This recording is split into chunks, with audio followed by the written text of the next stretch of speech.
Hi, praise the Lord. கழுகு பறவை இனத்திலேயே அதிக நாட்கள் உயிர் வாழக்கூடிய ஒரு பறவை. அது ஏறத்தாழ 70 வருஷம் உயிர் வாழும்.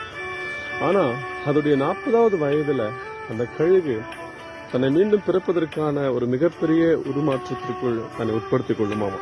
எப்படின்னு கேட்டீங்கன்னா, அதோடைய 40வது வயதுல அதோடைய முடிகள் எல்லாம் உதிர்ந்து, அதோடைய பார்வை குறைஞ்சி, அதோடைய வாய் உடைக்கப்பட்டு, அதோடைய நகங்கள் எல்லாம் உடைக்கப்பட்டு, அதோடைய பலத்தை இழந்து பார்க்கவே அருவருப்பா முழு மொட்டையா அந்த கழுகு ஆயிடுமா.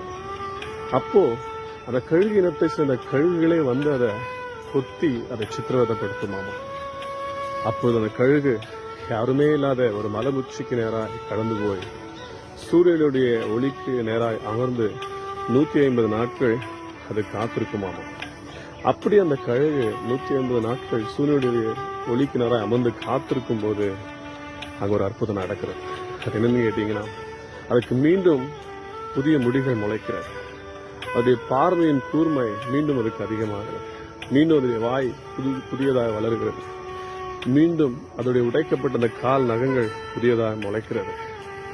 மீண்டும் அது புதுப்பிக்கப்பட்டு புதிய பலத்தோடு புதிய சத்துவத்தோடு உயர பறந்து இருக்கிற அந்த 30 ஆண்டுகளை அது வாழுமாம்.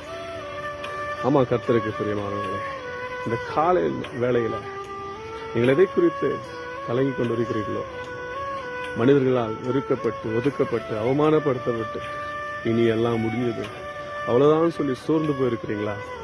கர்த்தர் அந்த காலவில் உங்களை பார்த்து பேசுகிறார்.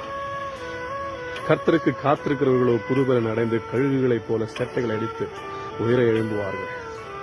அவர்கள் நடந்தாலும் சோர்ந்து போவார்கள், ஓடினாலும் இலைப்படையார்கள் என்று கர்த்தருடைய வேதம் சொல்லுகிறார். காலையில் கர்த்தர் உங்களை பார்த்து சொல்லுகிறார், நீங்கள் எதை குறித்தும் கவலைப்படாதீங்க. அவருடைய சமூகத்துக்கு நேராக கடந்து போய் அவருக்காக காத்திருங்க. அந்த கழுகு எப்படி சூரியனுடைய ஒளிக்கு நேராக அமர்ந்து காத்திருந்து தன்னுடைய பலனை புதுப்பித்துக் கொண்டதோ, நீங்களும் கர்த்தருடைய சமூகத்தில் காத்திருந்து உங்கள் பலனை புதுப்பித்துக் கொள்ளுங்க. ஒரு காத்திருப்பு ஒரு நாள் வீண் போகாது. கர்த்தர் பெரிய காரியங்களை செய்வார். ஆமென். God plus.